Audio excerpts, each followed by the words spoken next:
컴퓨터 개론 공부방, 인공지능 시대를 위한 컴퓨터 과학 개론, 이제 4장 공부하고 있고요. 지난 시간까지 4.1절 소프트웨어 전반에 대해서 살펴보는 시간을 가졌습니다. 오늘은 그 4.2절 운영체제의 개요, 운영체제 전반을 한번 살펴보도록 하겠습니다. 그래서 2절에서 개요를 살펴보고 다음 영상 3절, 4절 영상에서 운영체제의 프로세스 관리 그리고 메모리 관리를 하나하나 살펴보도록 하겠습니다. 네, 운영체제의 개요 들어갑니다.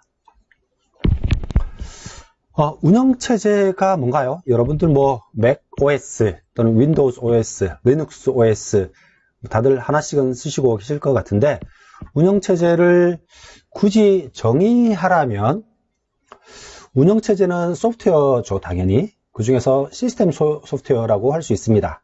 그렇죠? 근데 어떤 일을 하죠? 하드웨어를 관리합니다.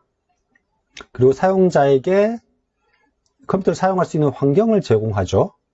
그래서 하드웨어뿐만이 아니라 기타 여러 다른 소프트웨어들까지 관리를 하죠. 그래서 운영체제는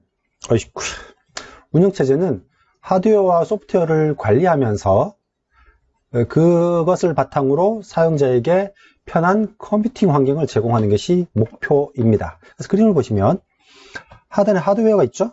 CPU, 램, 입출력 장치들이 있습니다. 이 버스로 연결되어 있겠죠. 그리고 그 상단에 이제 소프트웨어가 배치될 텐데 운영체제가 중간에 이렇게 있다고요. 그 운영체제가 다른 시스템 소프트웨어나 응용 소프트웨어의 어떤 기능을 제공해 줍니다. 그죠? 그래서 이런 소프트웨어들은 운영체제를 바탕으로 돌아가겠고요. 이 전체를 이제 사용자들이 소프트웨어를 통해서 하드웨어를 사용하는 환경이죠. 운영체제, OS라고 하고요. 오퍼레이팅 시스템이라고 합니다. 운영체계라고 번역하기도 하는데 일반적으로 운영체제라고 많이들 단어를 불러 쓰고 있습니다. 그 밑에 이제 컴퓨터를 켜면 처음에 어떤 일이 벌어질까? 사실 이 이야기는 우리 앞장 3장에서 램 설명할 때 한번 미리 설명을 드렸었습니다. 램 또는 롬 설명드리면서 롬이 왜 필요한지를 설명을 드렸었죠.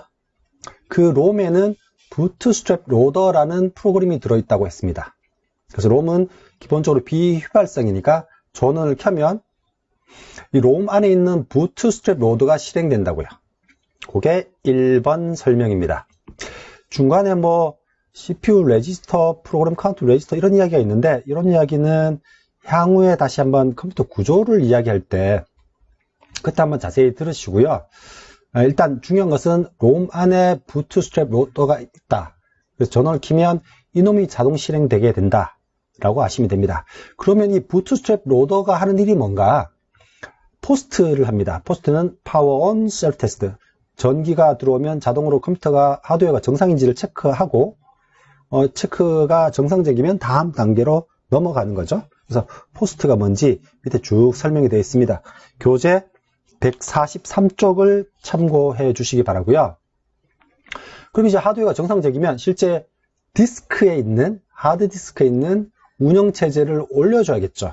그래서 하드디스크의 섹터, 예전에 설명드렸고요. 섹터의 특정 부분에 마스터 부트 레코드라는 곳이 있습니다. 그 안에 운영체제의 초기 파일이 있습니다. 가장 기본적인 파일. 그래서 그놈을 메인 메모리에 올려주는 일을 하는 게 부트스트랩 로더입니다. 그러면 이때 적재된 이 프로그램이 나머지 운영체제를 다 불러와 주는 겁니다. 예, 사실 이 이야기는 롬 설명할 때 한번 드렸던 이야기여서 여기서 그만두도록 하고요. 그 다음에 운영체제의 실제적인 기능을 살펴보도록 하겠습니다. 앞에 운영체제의 목적에서 설명드렸지만 운영체제의 기능 중에 가장 중요한 게 자원 관리입니다. 그 다음에는요, 자원 보호, 관리에 포함된다고 볼 수도 있겠죠. 그 다음에 사용자 인터페이스 제공, 크게, 그러니까 자원을 관리하고 사용자에게 인터페이스 제공한다. 그 두 가지가 크게 큰 일이라고 생각을 하시면 되고요. 그러면 컴퓨터에 사용되는 자원, 모든 게 자원이죠. 키보드, 마우스, 모니터 모든 게 자원이긴 합니다만 가장 중요한 두 개의 자원을 고르라 그러면 CPU와 메인 메모리죠. CPU와 메인 메모리입니다.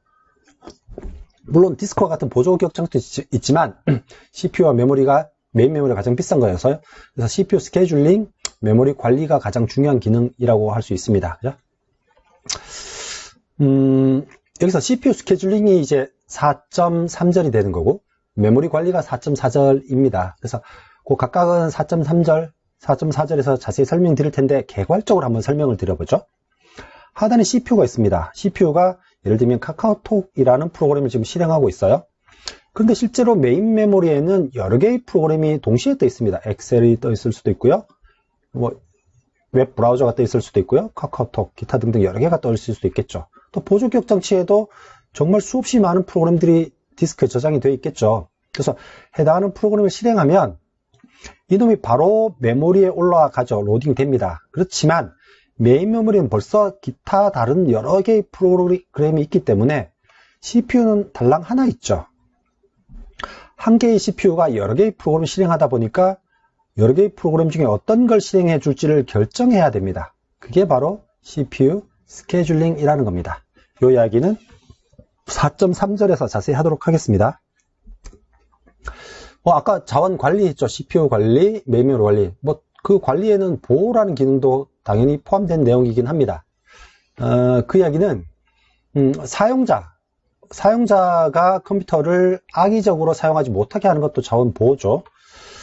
또는 아까 말씀드린 것처럼 메인 메모리에는 여러 개의 프로그램이 떠 있습니다. 근데 엑셀이라는 프로그램이 카카오톡이라는 프로그램을 훼손해버리면 안 되겠죠. 메모리 상에. 그래서 자신의 프로그램은 자신만 사용하고 남의 침범하지 않게 그런 것도 다 자원 관리 또는 자원 보호라고 할 수 있습니다. 그래서 자원 관리 또는 보호가 운영체제의 첫 번째 기능이고요. 두 번째는 사용자 입장에서는 눈에 보이는 것이 다죠. 그래서 사용자에게 제공되는 인터페이스를 말하는 거죠. 제가 처음에 컴퓨터를 썼을 때는 텍스트로 이렇게 프롬프트가 나오면 dir 해서 엔터키 치면 글자가 주르륵 나오죠. 커맨드 라인 command 커맨드 라인 인터페이스라고 했습니다. 그래서 우리말로 하면 명령줄이죠. 그래서 텍스트로 입력을 하는 거고 요즘은 GUI라고 하죠. GUI 그래픽 유저 인터페이스입니다. 요즘 여기서는 이제 또 더 나아가서 멀티터치나 3D 같은 환경도 계속 제공하려고 사용자 인터페이스가 계속 바뀌고 있죠. 운영체제의 종류 145쪽인데요. 여러 가지 운영체제가 있습니다. 여러분들은 컴퓨터 개론 시간이니까 이름, 정도 또는 언제 만들어졌는지 그 정도만 기억을 하셔도 될 듯한데요. 유닉스라는 운영체제가 있습니다. 69년도에 벨랩에서 만들어졌던 거고요. 굉장히 많은 기업, 대학, 연구기관들에서 쓰입니다. 그래서 보통 이제 서버 컴퓨터에는 유닉스를 많이 설치하죠. 좀 중형 대형 컴퓨터에서 많이 쓰는 운영체제입니다. 사실은 이 유닉스가 69년도에 나왔단 말은 이즈음에 C라는 랭귀지도 나왔고요. 그래서 C라는 랭귀지가 유닉스를 만들게 된 가장 큰 동기 중에 하나입니다. 유닉스라는 OS가 있기 전에는, 그 전에 이제 PC가 생기기 전에는 멀틱스라는 운영체제도 있었습니다. 그래서 멀티라는 것에 이제 좀 줄임의 의미로 유니 그러면 보통 하나라는 뜻이니까요. 그렇게 개발된 게 유닉스입니다. 그 다음에 리눅스라는 운영체제가 90년대 초반에 만들어집니다. 리눅스는 리누스 토발즈라는 사람이 만든 거고요. 자신의 이름을 따서 소프트웨어 이름을 붙였죠. 리눅스. 제가 전기철이니까 제가 운영체제를 만들 수 있다면 기철스라고 만들 수도 있을 것 같은데요. 농담입니다. 리눅스가 오픈소스의 시초라고 보시면 됩니다. 그렇죠? 리눅스의 운영체제, 소스는 다 공개되어 있죠. 그래서 리눅스와 유닉스는 또 굉장히 비슷한 면도 있습니다.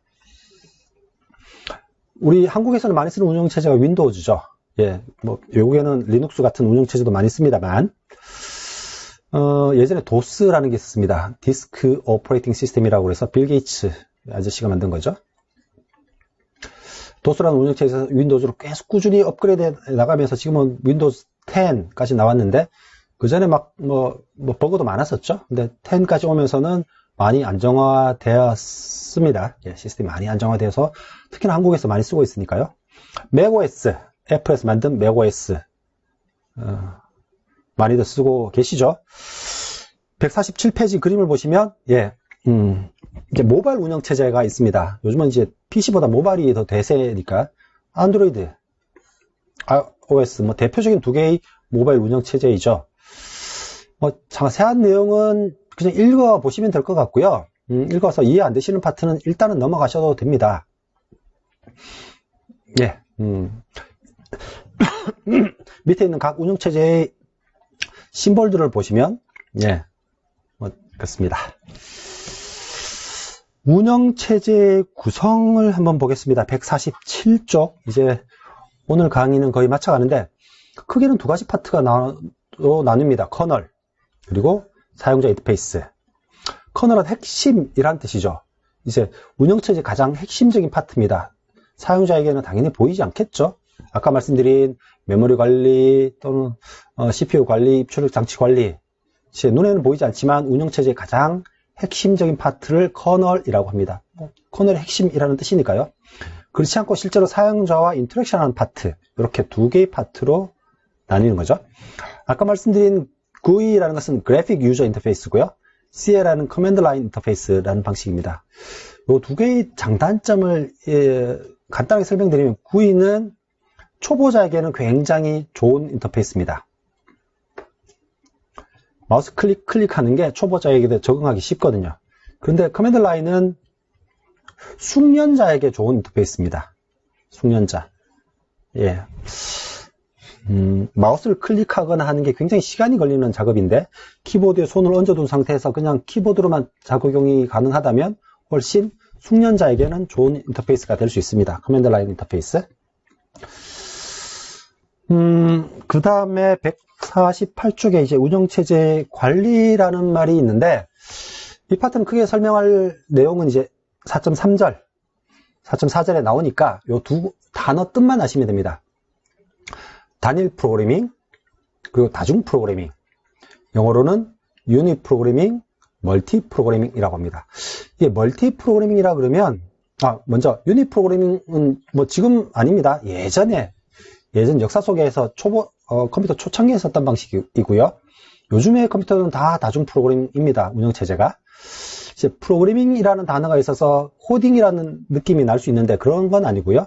멀티 프로그래밍은 시스템 메모리, 즉 메인 메모리에 여러 개의 프로그램이 동시에 떠 있는 상황을 멀티 프로그래밍이라고 합니다. 여러분 지금 쓰시는 컴퓨터 안에 당연히 지금 뭐 유튜브도 웹브라우저 유튜브로 보실 거고요. 워드 프로세서도 돌리고 있을 테고요. 또 카카오톡도 할 수 있을 거고요. 실행하는 모든 프로그램은 지금 메인 메모리에 떠 있죠. 그래서 메인 메모리에 여러 개의 프로그램이 떠 있는 상태를 다중 프로그래밍이라고 합니다. 그래서 여러 개의 프로그램이 떠 있으니까 서로 충돌도 될 거고요. 그래서 운영체제가 점점 복잡해지게 된 거죠. 그래서 다음 시간부터는 이런 다중 프로그래밍 상황에서 운영체제가 어떻게 CPU 스케줄링을 하는지 프로세스 매니지먼트 입장에서 한번 살펴보도록 하겠습니다. 보시면서 질문 있으시면 언제나 답글 달아주시고요. 다음 시간 4.3절에서 뵙겠습니다. 안녕.